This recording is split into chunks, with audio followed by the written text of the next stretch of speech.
He is saying, even if all the people on earth came together, planning to help you, trying to give you everything you could ever dream of, they could only give you what Allah has already decided you will have. And if all of them came together with the intention to hurt you, to take from you, to make your life difficult, they could only harm you in ways that Allah already wrote for you.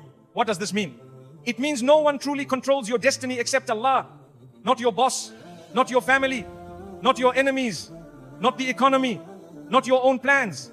Only Allah. And what Allah has written for you, no one can take away.